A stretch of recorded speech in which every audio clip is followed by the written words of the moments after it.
Beans ನೋಡಿ ಯಾವ ಥರ ಇರುತ್ತೆ.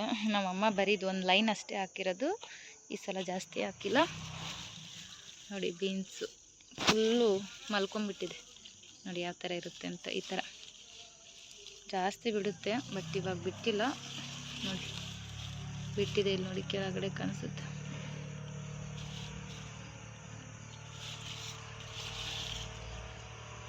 ಈ ತೋಟ ಎಲ್ಲ ನಮ್ಮದಲ್ಲ, ನಮ್ಮ ಓನರ್ ತೋಟ, ನಮ್ಮಮ್ಮ ಕೆಲಸ ಮಾಡ್ತಾರೆ ನೋಡಿ. ಎಷ್ಟು ಚೆನ್ನಾಗಿ ಬೀನ್ಸ್ ಬಿಟ್ಟಿದೆ.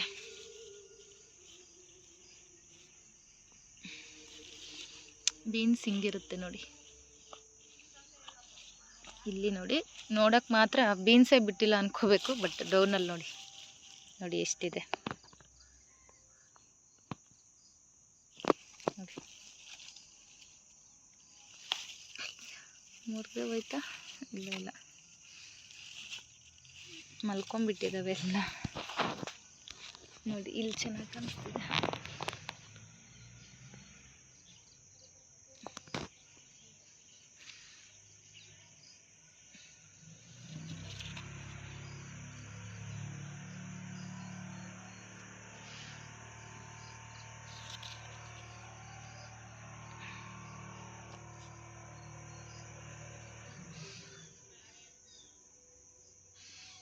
ಬೀನ್ಸ್ ಬಲ್ತೋಗ್ಬಿಟ್ಟಿದೆ ಅನಿಸುತ್ತೆ ಮೋಸ್ಟ್ಲಿ. ಇದು ಬೀನ್ಸ್ ಇಲ್ಲ, ಹಾಂ ಇದು ಅನಿಸುತ್ತೆ.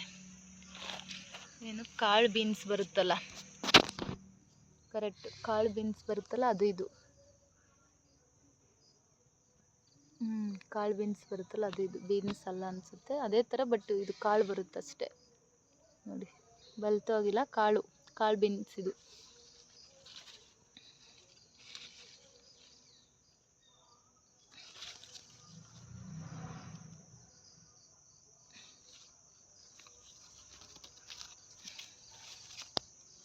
ನೋಡೋಕ್ಕೆ ಒಂಥರ ಖುಷಿ ಅಲ್ವಾ ತರಕಾರಿನ?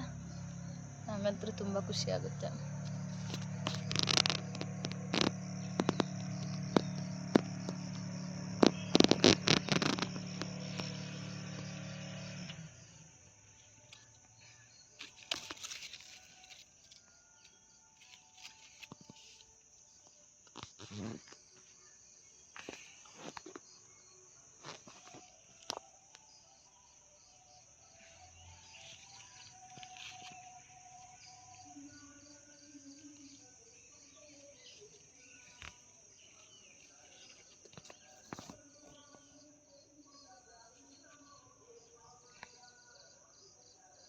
ಎಷ್ಟು ಚೆನ್ನಾಗಿ ಕಾಣಿಸ್ತಿದೆ ಅಲ್ಲ.